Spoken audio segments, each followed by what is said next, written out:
It is impossible to beat every game mankind has created, but it is said that there is a boy who knows of legendary games only known to a few.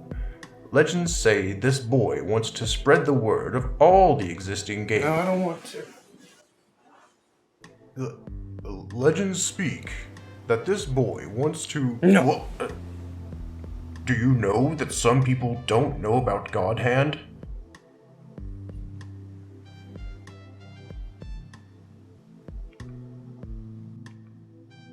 God Hand sales. Okay. World population. Oh crap. He's right.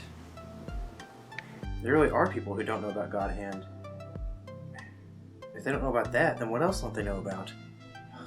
Where do I start?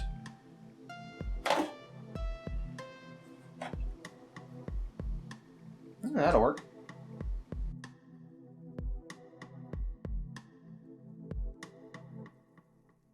Hey guys, it's Pragmatik here. I probably should have got my hair cut before we did the logo, but hey, we're not here to talk about hair. We're here to talk about Odin Sphere. It's beautiful. Best game ever. Odin Sphere is a game created by Vanilla Software, a team I believe put everything they had into what they were making. There's a lot to it, so let's just jump right in. The game takes place in the land of Arion, where warring nations fight over what's known as the Cauldron, an ancient device which contains great power. Throughout the game, you'll play as 5 main characters: Gwendolyn, the Princess of Ragnarok; Oswald, the Dark Knight with an even darker past; Cornelius, the Prince turned Puka; Mercedes, the Fairy Princess of Ringford; and Velvet, a princess from a land now gone. You play as each character one by one and watch them slowly develop. You see them try to resist fate. My mother and sister devoted their lives to the king. Watch fate get thrust upon them. A brat like you, a queen? What a joke! Try to get their identity back. Father, please! I swear by the heavens that I am Cornelius! And trying to find their identity at all. People are not objects. You also come to find that each character has a special weapon.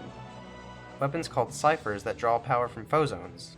Phozons, I don't know. Anyway, they draw power from that, which is like life energy. With these weapons in hand, each character gets swept up in an ancient prophecy that can either prevent or cause the end of the world. Now the interesting thing about this game is that each character has their own story and their own personal book, which is being read by a little girl named Alice. And if you want to figure out who that is, you'll just have to play the game. You'll come to find that this game isn't very linear, as each character's story jumps from here and there, which kind of makes it hard to talk about each character individually, as there's twists and turns at every corner. It can get kind of spoilery. The game begins with Ragnarok's full-out attack on the fairy nation of Ringford. At the Fairy Queen's surrender, they take control of the Cauldron, and this starts the game. The battle aspect of the game is extremely fun as well. Each character has their own fighting style. Gwendolyn is able to glide and use a lance, Mercedes is a more ranged character with her crossbow, and Oswald has a shadow form he can take which increases his power. It's a little on the short side though. Too short. The experience aspect of the game is very unique, as you have 2 forms of experience and neither are specifically gained from defeating enemies. One of the forms of experience is by absorbing phozons, which add abilities to your weapon, and the other is by eating food. That's right, you grow stronger by the food you eat. Kinda like real life. And I can't stress enough how good the combat is. Everything feels balanced and level. I actually recorded way more footage than I needed because I just kept getting lost in the game. Did I mention this game is gorgeous? Now when I set a list of what makes a game good, visuals and graphics don't go high on the list.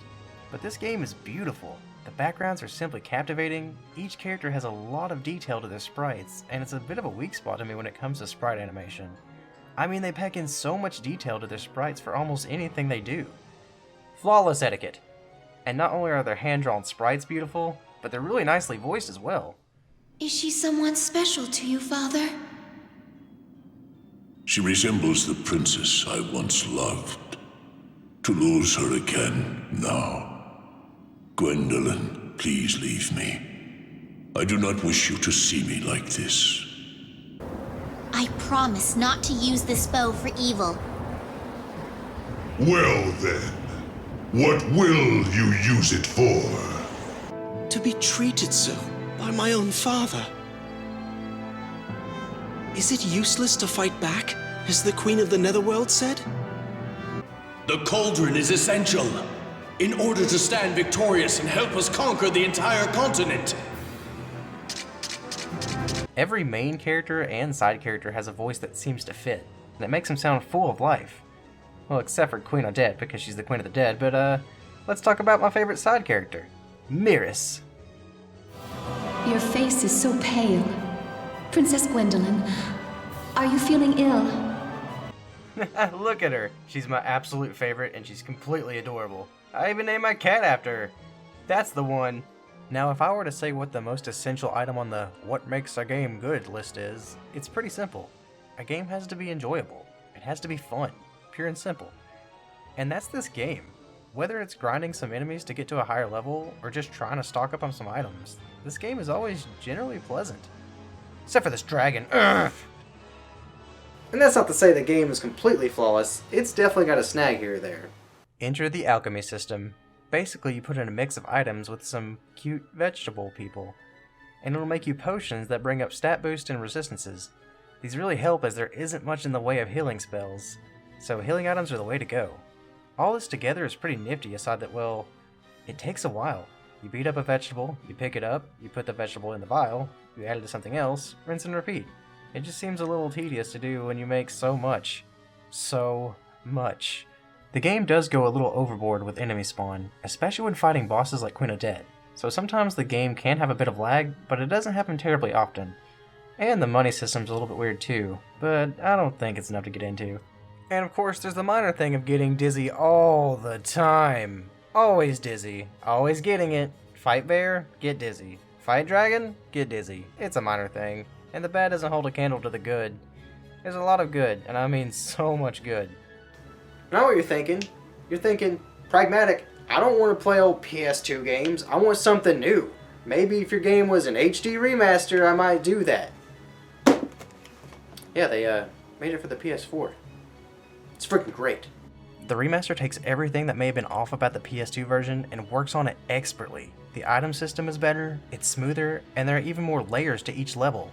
Not to mention that they added new moves for each character as well, just packing that much more into an already great game. If you want a game to immerse yourself in for a good amount of time, check out either version of this great game. I don't think you'll regret it. And thus was the boy's journey into bringing hidden gems to light. Guess I'm just dealing with that one myself. Hey guys, thanks for checking out this video. I really appreciate it, and I had a lot of fun making it. This game actually inspired me to make this channel, so I hope you'll give it a look. If you can, like, comment, subscribe, and that'll definitely help me out. Hope to see you soon. Keep it practical.